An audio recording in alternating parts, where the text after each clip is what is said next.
Hola, ¿qué tal? Soy Enrique Ruiz Velasco Sánchez, investigador en el Instituto de Investigaciones sobre la Universidad y la Educación de la Universidad Nacional Autónoma de México, y quiero decirles que me siento muy agradecido y orgulloso de participar en este ciclo de actividades conmemorativas del 50º aniversario de fundación del Instituto de Ciencias Aplicadas y Tecnología de la UNAM.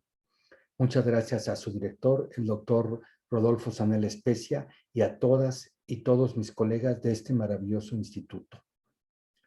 Hoy estoy convidado a compartir con ustedes una plática sobre un robot pedagógico para el aprendizaje de las principales estructuras de programación informática.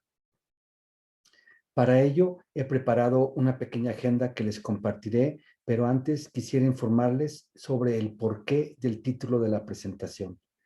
Quizás para muchos de ustedes los términos que utilizaré no les sean tan cercanos, pero trataré de explicarlos de la mejor manera posible.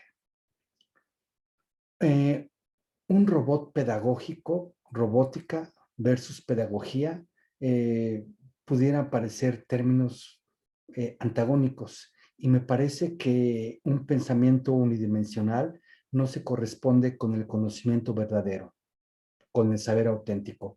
Siempre he creído que se necesita tener un pensamiento multidimensional para dar cuenta de la realidad, de nuestra realidad tan compleja, de una manera más satisfactoria, más completa.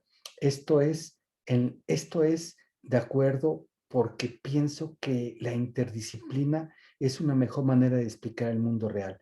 Es por ello, por lo que pudiera parecer que la unión de dos términos antagonistas, pedagogía y robótica, eh, son enemigos.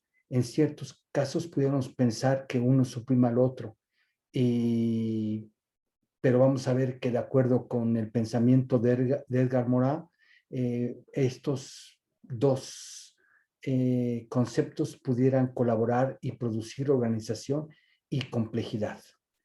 Esto es, de acuerdo al principio dialógico, se pudiera pensar que no tiene nada que ver, que su relación es nula. Resulta que vamos a ver que sí tienen y mucho que ver. Por otra parte, yo quisiera, de acuerdo con el título de mi presentación, decirles que habla de las habilidades que todo mundo necesitaría desarrollar en este siglo. Y cuando hablo de las habilidades, hablo de las habilidades de información y comunicación, las habilidades de búsqueda, selección, clasificación, recuperación, uso, socialización y publicación de información. Pero también hablo de otras habilidades que tienen que ver con el conocimiento, el aprendizaje de base de las principales estructuras de la programación informática. Estas tienen que ver con la secuenciación, con la condición y con la repetición, y con todas sus posibles combinaciones. Por otro lado, yo quisiera y voy a desarrollar el concepto de educatrónica, el concepto de pensamiento computacional y sobre todo el de robótica pedagógica, para darles al final un ejemplo muy claro de todo lo que tiene que ver y todas las aplicaciones que he desarrollado para dar cuenta de este proceso de investigación. Con respecto a estos tres términos, y ahorita les voy a presentar mi agenda, vamos a ver que la educatrónica la defino como la disciplina tecnopedagógica que permite al usuario sumergirse en un medio ambiente tecnologizado, que en este caso puede ser real o virtual, para integrar distintas áreas del conocimiento con el objetivo fundamental de facilitar la construcción de habilidades de base, no básicas, de base tecnológicas, de información, de comunicación, de nociones científicas y artísticas, cuando se desarrollan proyectos que tienen como premisa el ejercicio y sobre todo el perfeccionamiento del pensamiento complejo, de acuerdo con Morin, y computacional, de acuerdo con Wing, vía la dimensión tecnopedagógica. Y para esto yo creo que la tecnopedagogía es la que se encarga justamente de armonizar las dimensiones pedagógica y tecnológica con el objetivo de facilitar la construcción de conocimientos, habilidades y competencias, todas sustentadas en teorías pedagógicas apropiadas que despliegan situaciones didácticas diseñadas ex profeso y que resultan afines con el uso e integración inteligente y racional de las tecnologías accesibles, disponibles y con un alto grado de usabilidad. Bien, voy a permitirme mostrarles mi agenda, pero también quisiera decir que el pensamiento computacional sugerido por Wing, desarrollado por Wing, pero sugerido por Seymour Papert desde 1980, es el conjunto de actitudes y de saberes universalmente aplicables que todos, no únicamente, fíjense ustedes, los informáticos o los ingenieros deberían de aprender y dominar. El pensamiento computacional significa mucho más que saber programar, requiere pensar en mucho más niveles de abstracción. Y lo anterior quiere decir que el pensamiento computacional utiliza razonamientos heurísticos para encontrar soluciones, ordenar en presencia de la incertidumbre, buscar estrategias de capacidad, de cálculo y sobre todo de almacenamiento en función del tiempo. El pensamiento computacional también va a permitir pensar de manera recursiva, en paralelo, de manera concurrencial o concurrencialmente, e interpretar datos como código y también código como datos. Y sobre todo, dimensionar para poder generalizar. El pensamiento computacional es muy importante porque facilita determinar lo que puede ser calculado y cómo debe calcularse. Esto es, el pensamiento computacional forma parte de la vida común y corriente de nosotros, de todos como individuos, y ejerce una cierta influencia de cálculo en todas las disciplinas, tanto duras como blandas. Entonces, el pensamiento computacional no es tan solo programar, va mucho más allá de la capacidad de programar. Permite actuar y pensar en diferentes niveles de abstracción. La posibilidad de actuar y pensar en distintos niveles de abstracción lo vuelve un eje transversal y articulador del pensamiento en general. Esto quiere decir es complementario a todos los tipos de pensamiento. Entre otros, podemos pensar en el pensamiento matemático, tecnológico y humanista. Así, yo creo que de esta manera lo que se pretende es divulgar y socializar lo más posible el pensamiento computacional como marco teórico del pensamiento en general y concertar su ubicuidad. Si estamos de acuerdo con esto, podemos decir que el pensamiento computacional implica ir mucho más de aprender y dominar un código informático. El pensamiento computacional permite, a partir de casos concretos y de la definición de patrones, generalizar e introducir nuevas formas de tratamiento y de combinación de información para representarla de diversas maneras. Esto implica trabajar de manera sistémica y sistemática en la identificación de patrones, soluciones y sobre todo de errores en la definición y tratamiento de problemas de toda índole. Por lo anterior, creo que el pensamiento computacional es congénito e inseparable de la tecnopedagogía en la enseñanza, aprendizaje de la programación informática. El pensamiento computacional es pensamiento recursivo. El pensamiento computacional es pensar en términos de prevención, de protección y de recuperación en el peor de los casos de información. El pensamiento computacional utiliza el razonamiento heurístico para descubrir una solución o un conjunto de soluciones posibles. Es planear, aprender la programación en presencia de la estocasticidad. Es búsqueda, búsqueda y más búsqueda. Es el uso masivo e inteligente de datos. Es una forma en cómo los humanos resolvemos problemas. El pensamiento computacional Es una imprescindible habilidad digital que debe ser aprendida y dominada por cualquier persona, puesto que favorece el aprendizaje de la programación informática, así como el tratamiento y solución de todo tipo de problemas. El pensamiento computacional echa mano de otros pensamientos, tales como el pensamiento crítico, y este se alcanza cuando el sujeto realiza juicios fundados, esencialmente en criterios apropiados. El pensamiento reflexivo también forma parte de este y echa mano de la experiencia para aplicar los conocimientos propios, para lanzar nuestras propias hipótesis, para hacer suposiciones y tomar decisiones pertinentes. Dado que se basa en la experiencia, siempre es susceptible de modificarse. El pensamiento heurístico pone, por otro lado, en práctica la habilidad de inventar, de descubrir eventos nuevos. El pensamiento abstracto, cuando se ha alcanzado, permite que pensemos y que actuemos de manera simbólica. Proporciona marcos mentales de manera discrecional. Permite cambiar de una situación a otra, dividir el todo en partes para analizar diferentes aspectos de nuestra realidad. El pensamiento recursivo es una forma de pensar en la que se especifica un proceso basado en su propia enunciación. Es una característica de procesos u objetos que hacen referencia a sí mismos en su definición. Esto quiere decir que se invocan a sí mismos. El pensamiento paralelo también, por otro lado, va a permitirnos explorar una situación o problema desde distintas aristas con el objetivo de evaluarlo en su totalidad. También va a formar parte del pensamiento computacional. El pensamiento concurrente, por otra parte, también va a hacer aparición y se refiere a la capacidad de pensar muchas cosas casi al mismo tiempo y de permitirles a estas cosas interactuar entre sí.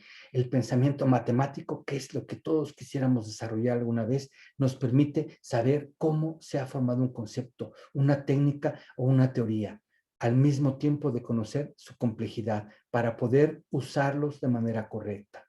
Las habilidades de análisis, comparación, síntesis, abstracción y generalización forman parte, evidentemente, del pensamiento matemático. Por otro lado, el pensamiento tecnológico es la capacidad de pensar y solucionar problemas recurriendo a técnicas, a procesos y a procedimientos privativos de la tecnología. Y finalmente, yo diría, el pensamiento informático es referido a la programación informática. Alude a la posibilidad de volver explícito un conjunto, en conjunto de pasos, un conjunto de pasos que describe el proceso necesario para conseguir un objetivo. Precisa demostrar el dominio de habilidades de planeación, de análisis, de síntesis y de solución de problemas. El pensamiento humanista, por otro lado, propone interactuar con los valores, la filosofía, la cultura, la literatura y el arte como base del conocimiento. Podemos pensar que todos estos pensamientos son concurrentes, iterativos y recursivos para la conformación del pensamiento computacional. Unos hacen un llamado a otros, otros se decantan, se complementan, se iteran, son concurrentes, se relevan, son secuenciales, condicionales, recursivos y finalmente forjan el pensamiento computacional, que es más que la suma de todos estos pensamientos que se aglutinan, integran y que proveen como derivación al pensamiento computacional. El pensamiento computacional es una conceptualización que implica una manera de pensar en distintos niveles de abstracción y no simplemente una forma de programar en algún lenguaje informático. Es una habilidad, creo yo, de base universal que debería ser aprendida por cualquier persona y, de ser posible, desde edades lo más tempranas posibles. Y bien, voy ahora a permitirme mostrarles, a compartir pantalla para mostrarles el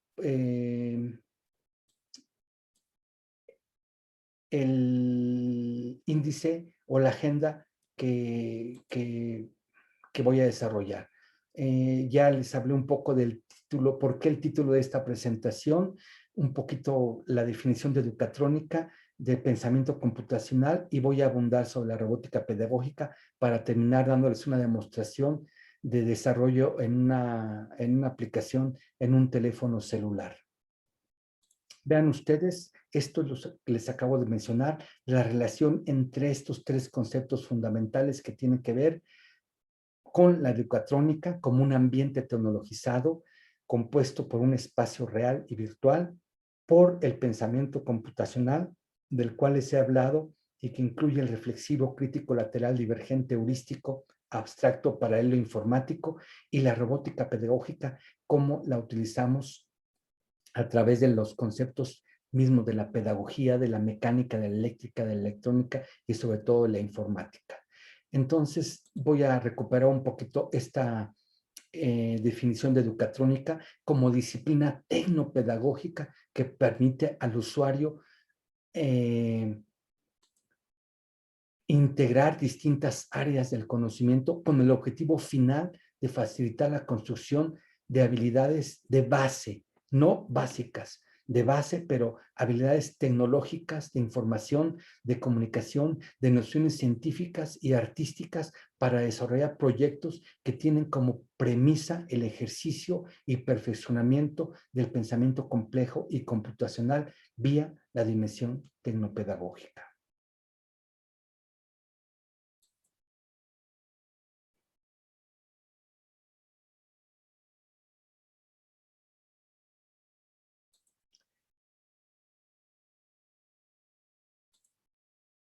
Por otro lado, el pensamiento computacional, en resumidas cuentas, es un conjunto de actitudes y de saberes universalmente aplicables que todos, no únicamente los informáticos, deberíamos de aprender y de dominar. El pensamiento computacional significa mucho más que saber programar.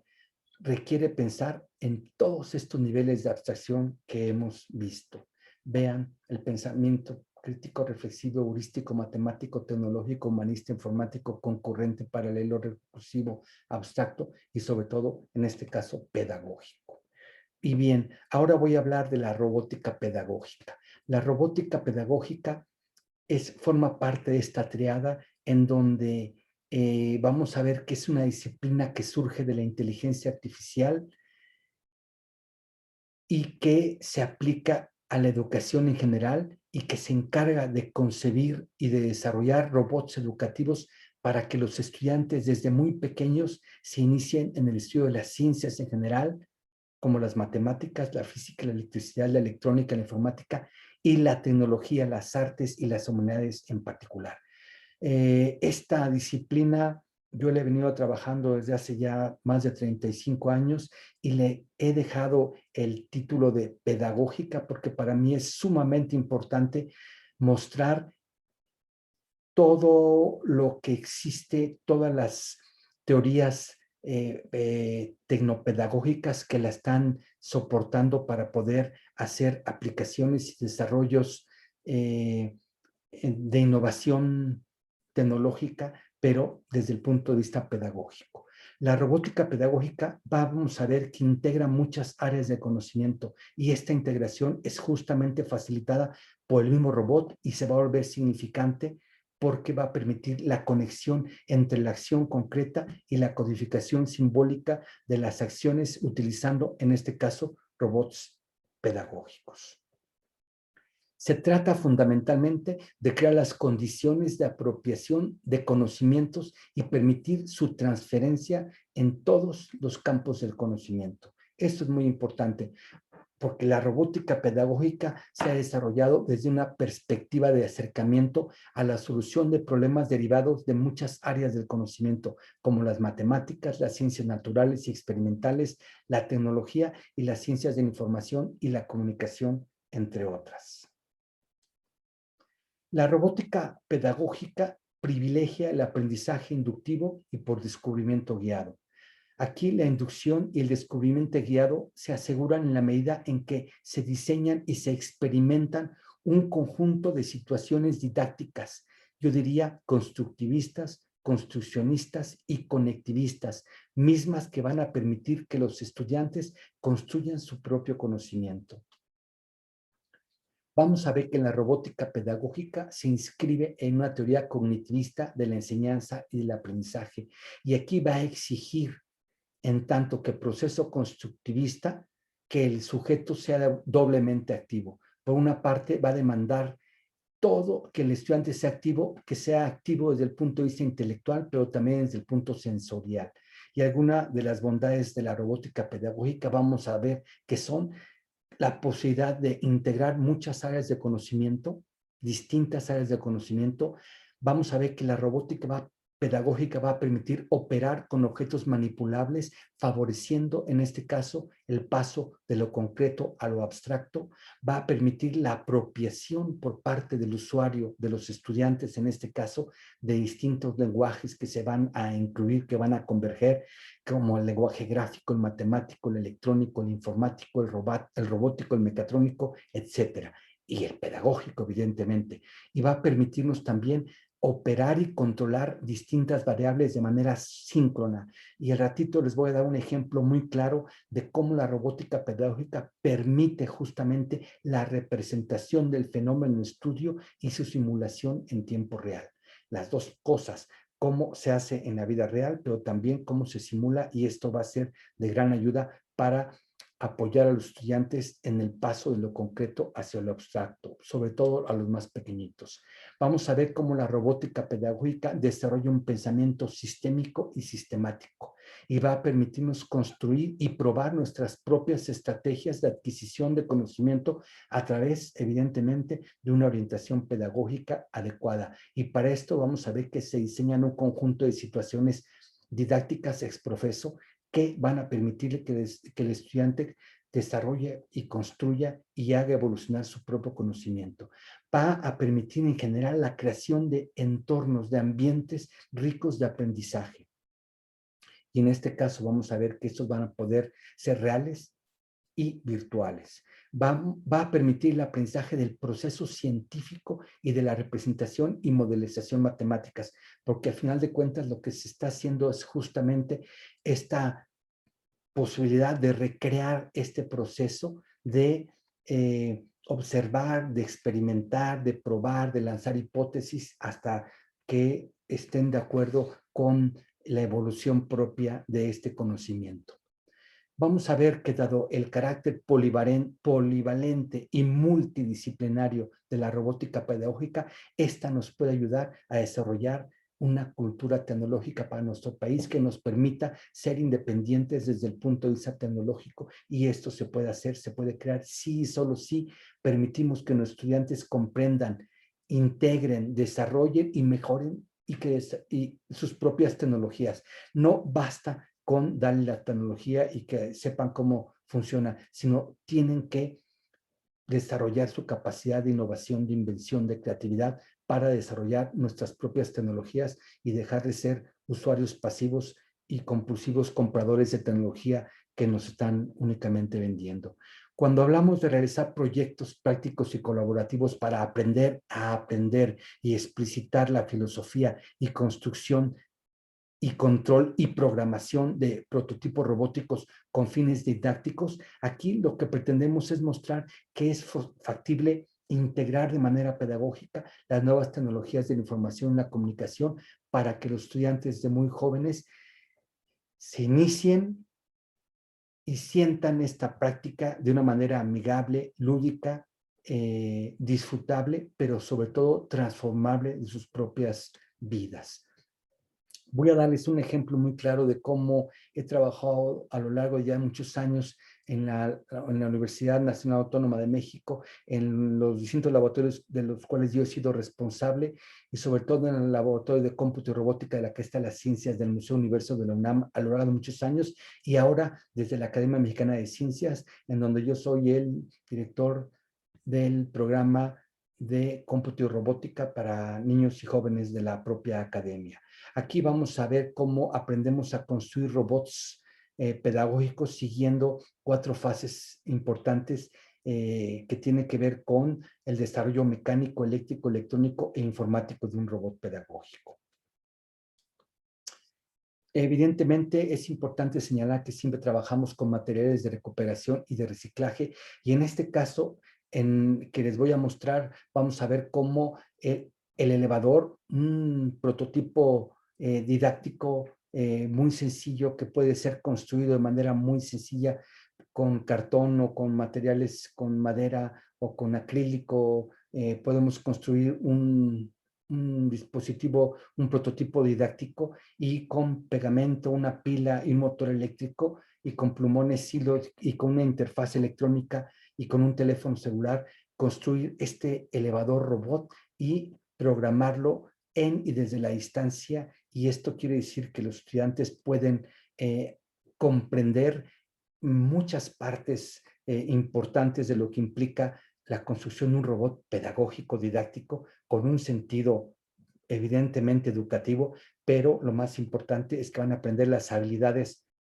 de base de la programación informática. En este caso van a aprender a secuenciar, a condicionar y hacer la repetición y la combinación de esas estructuras mediante su teléfono celular, y van a aprender evidentemente también a desarrollar una interfaz electrónica, así como su propio elevador físico, su prototipo didáctico, que les permita de manera integral responder y conocer cuáles son las bases, los fundamentos de un robot, independientemente de que estamos trabajando con robots miniaturizados, con robots educativos, con prototipos didácticos muy interesantes, pero que tienen y que coinciden con todas las características propias de un robot industrial. Vamos a ver que esto, de manera muy lúdica y amigable, los estudiantes son capaces de hacerlas. Vean, en este caso, la fase mecánica. Se trata de diseñar el elevador, de tomar el cartón, de cortarlo y hacer la estructura propia del elevador de manera que sea lo más robusta posible, para asegurar que en la parte de arriba del elevador se pueda tener, como en este caso, eh, vean ustedes, una estructura física del elevador, y arriba que puedan tener la posibilidad de poner un motor de corriente directa para que se pueda controlar las subidas y bajadas de este elevador. En la fase eléctrica, lo que se trata es justamente de animarlo, de darle vida, darle movimiento a su prototipo didáctico, a este elevador robot, para que pueda realizar sus desplazamientos, la cabina del elevador, subir y bajar pisos, abrir y cerrar puertas y hacer toda su simulación. Y la parte electrónica, evidentemente que esta fase va a permitirnos establecer contacto entre el robot, la fase electrónica, la interfaz electrónica y evidentemente el teléfono celular, que en este caso suple a una computadora para poder programarlo y hacer el conjunto de trayectorias diferentes, de desplazamientos diferentes del elevador, subir, bajar, subir un piso, dos pisos, tres, cuatro, repetir sesiones, hacer una combinación de todo esto. Y como como pueden ver ustedes en la gráfica, aquí el teléfono celular, ustedes se van a escribir el elevador, por ejemplo, y vamos a ver cómo a partir de su lenguaje natural,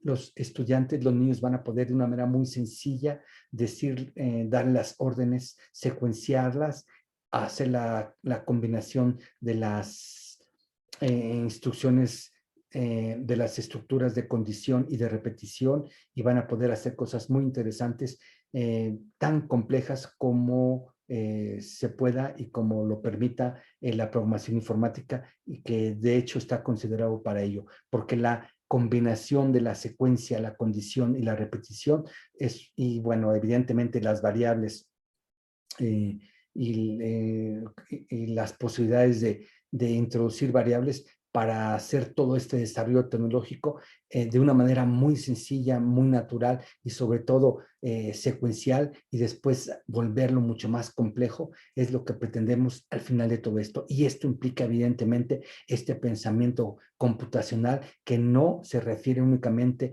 a la parte de la computación, sino a la posibilidad de resolver problemas de vida cotidiana, y evidentemente que esto puede decantarse en la preparación y formación de el aprendizaje de estructuras de la programación informática y sobre todo los lenguajes de programación. Yo digo con esto que esto es la filosofía de los lenguajes de programación.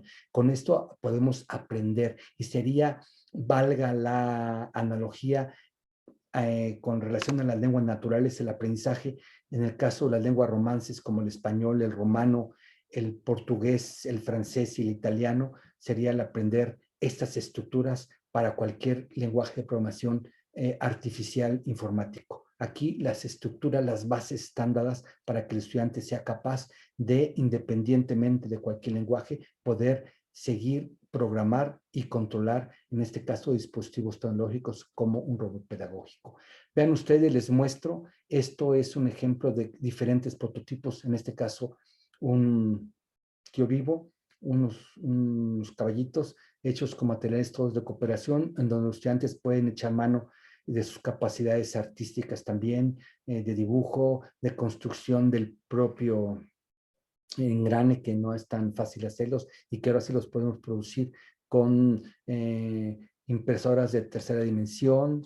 Y bueno, es un prototipo, pero podemos cambiar los prototipos, podemos cambiar las interfaces, los principios van a ser exactamente los mismos. Aquí tenemos también una rueda de la fortuna con los mismos conceptos, con las mismas variables, y aquí podemos complejizar un poco más el sistema, poner, por ejemplo, ya en lugar de tener un solo motor, controlar 3 motores para tener un brazo manipulador, que es el ejemplo clásico de la enseñanza de la robótica, donde ustedes pueden ver en este caso aquí el hombro, el codo y la muñeca, y luego el efector o terminal, que en este caso es una pinza, pero que puede ser un desarmador o una brocha, etcétera. En este caso vean todos los prototipos didácticos que se pueden formar, y también podemos hacer combinaciones con algunos materiales, con algunos dispositivos, como en este caso los mecanos que ya están en el mercado, que siempre han estado, porque yo los usé desde cuando era niño, y vean ustedes, se pueden hacer todo tipo de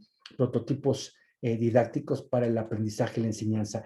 También podemos, en este caso, vean ustedes, aprender a programar, a diseñar, a armar, a construir y a controlar robots sin necesidad de tener las condiciones, en este caso un teléfono celular o una computadora, inclusive sin tener energía eléctrica, porque pues, podemos suplir esta pila con pilas, y si no hay pilas, con toronjas y papas, para poder hacer los efectos de una pila que nos dé un, un recurso energético para poder hacer. Voy a mostrarles cómo, con un pedazo de madera, unas muescas aquí de plástico y unos interruptores, podemos controlar un dispositivo y programarlo, como se puede ver aquí, únicamente con estas cuñas, accesando, girando y interrumpiendo a la señal o dejando pasar la señal. Entonces, esto es muy interesante porque los estudiantes pueden aprender a hacer cosas y pueden cambiar inclusive sus prototipos. Vean ustedes aquí, es lo mismísimo, el mismo controlador, y es un carrito hecho con material de recuperación, con madera, y lo pueden programar eventualmente y pueden seguir haciendo, pues, trabajando con robots pedagógicos, con robots didácticos.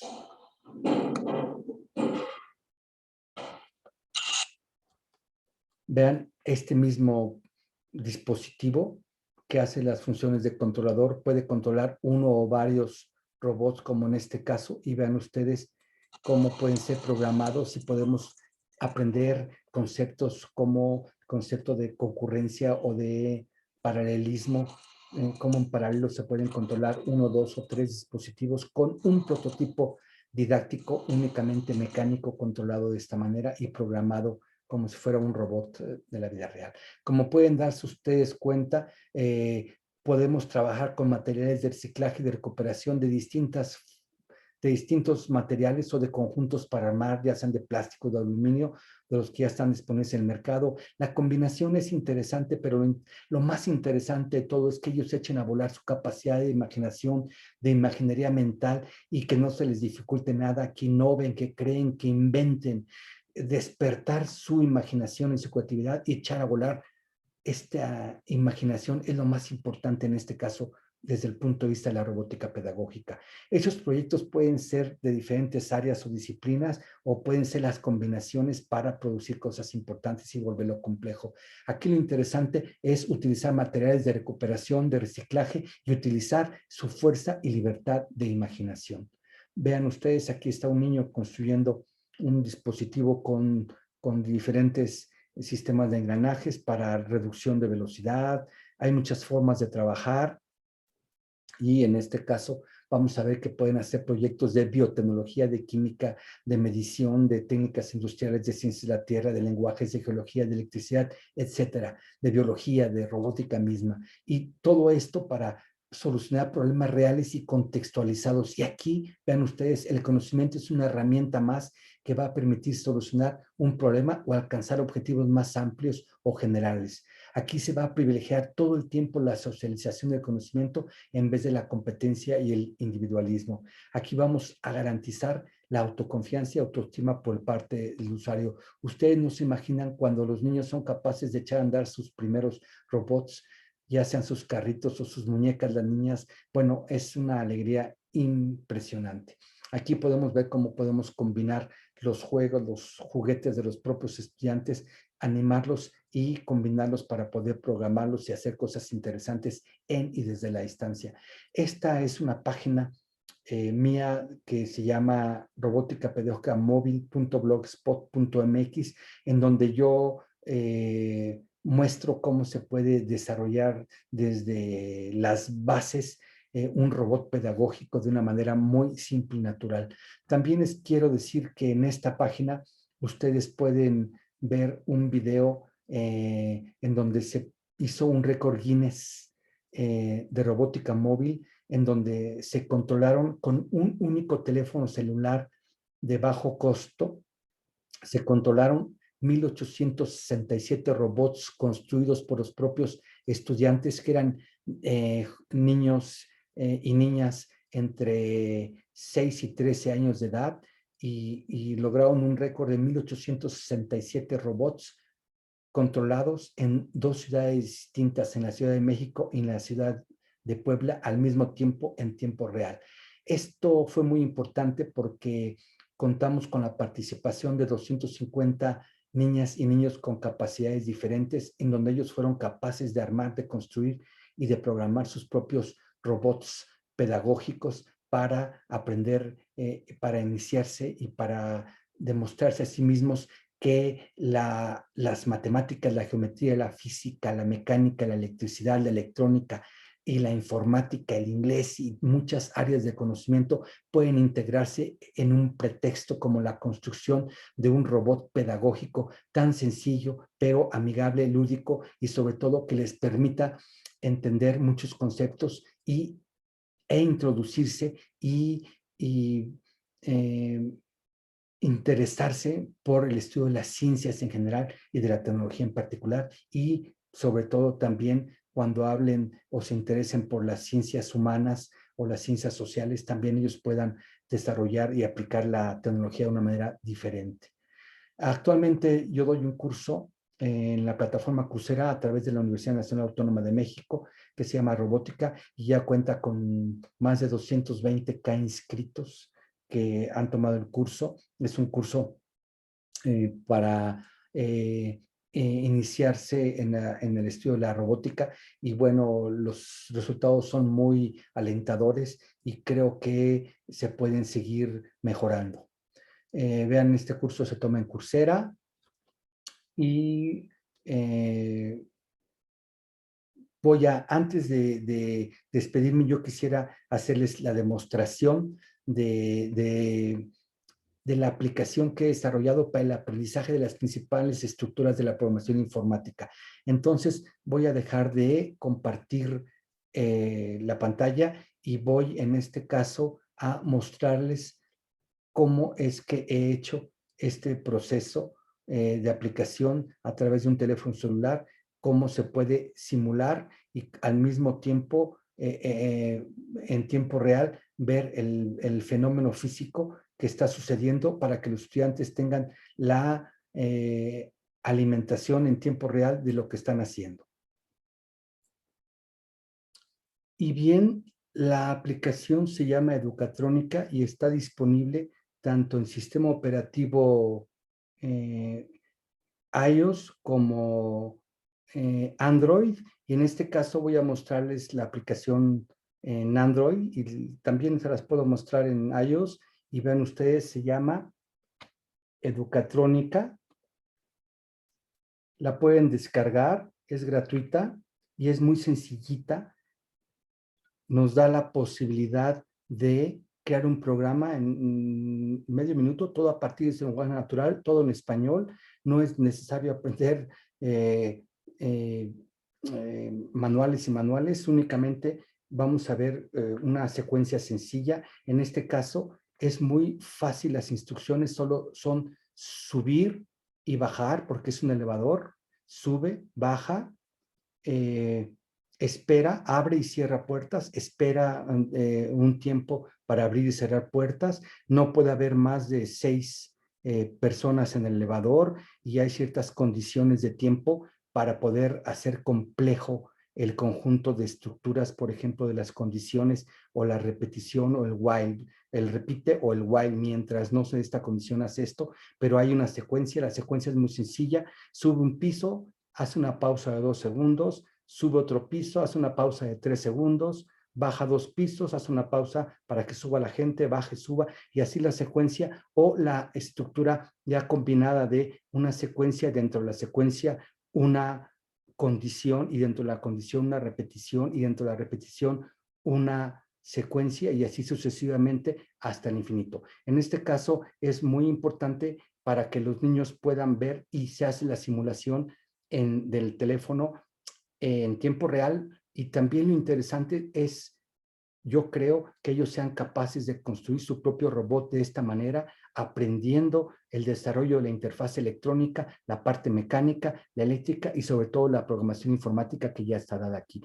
Vean ustedes, ese es un caso muy sencillito, se llama secuencia sencilla y se dan cuenta ustedes, empieza con una I, dice inicia, sube un piso, enseguida haz una pausa de 2, después sube otro piso, una pausa de 3 segundos, baja un piso, una pausa de 2 segundos, baja un piso y F determina. Entonces, vamos a ver, aquí ya está listo el programa, aquí dice cómo se corre, cómo se guarda, cómo se salva, y vamos a ver la simulación en tiempo real de este programita.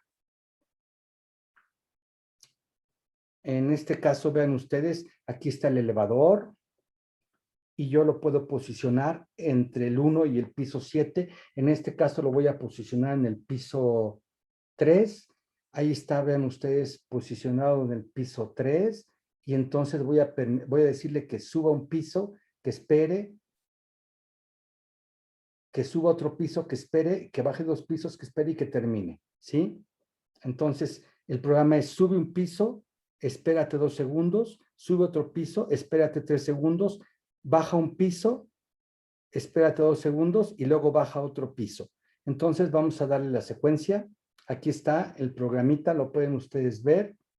Ahora vamos a ver cómo funciona. Aquí está ya en el piso 3, posicionado, y aquí lo corremos.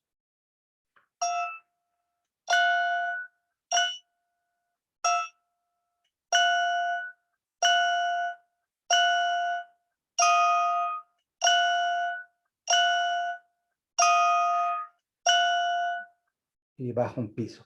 Y ahí termina. Y entonces, como ustedes pueden darse cuenta, es muy sencillito cómo se está realizando. Esa es una secuencia, pero también podemos hacer ejercicios de condición. Vean ustedes, aquí hay una condición y dice, si el piso, si estás en el piso 4, baja 3 pisos y terminas ese fin de ese sí. En otro caso, sube 2, párate 2 y termina. Y entonces aquí hay una condición, el elevador tiene que estar en el piso, dice, si inicia, si el piso es igual a 4, si estás en el 4, baja entonces 3 y termina ese ciclo. En otro caso, sube 2, párate 2 segundos y termina. Entonces vamos a ver que para hacerlo lo vamos a poner en el piso 4 para que la condición sea cierta, y después va a bajar 3 pisos y listo.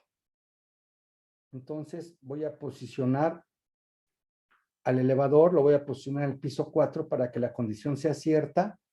Vean ustedes, aquí está ya en el piso 4, 1, 2, 3, 4, y entonces vamos a hacer la corrida.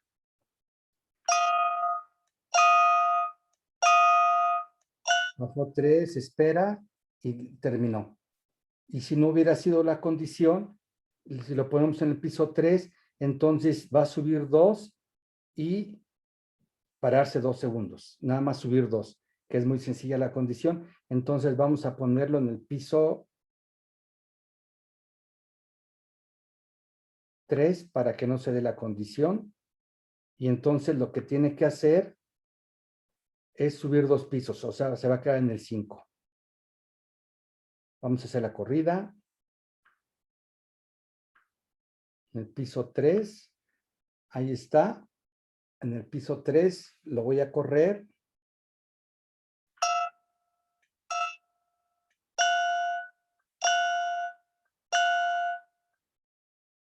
Listo. Termina. Lo que hizo fue subir 2 pisos, paró 2 segundos y terminó. Y lo interesante de todo esto es que podemos hacerlo en tiempo real. Aquí está la simulación cuando los estudiantes, los niños ya son capaces de tener este pensamiento, pues, ya abstracto y que puedan adolecer de ya la simulación de aquí del prototipo físico y que ya lo puedan pensar de otra manera y vamos a ver cómo se hace. Ahora vamos a ver la secuencia del elevador, de que suba un piso, que se detenga, que baje un piso, se detenga e inmediatamente suba otro piso.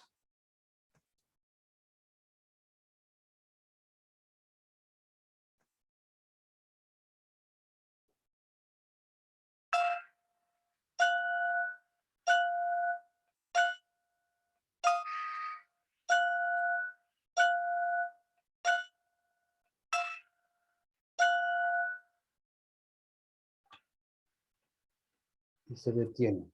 Bien, como pueden ver ustedes, esto es un ejemplo de cómo podemos hacer la simulación en tiempo real con el elevador y con la simulación en el propio teléfono celular. Eso es muy interesante para los jóvenes, para los niños sobre todo, porque van a ver que pueden probar exactamente qué es lo que hacen, cómo lo están haciendo y lo van a ver ustedes qué es lo que está pasando.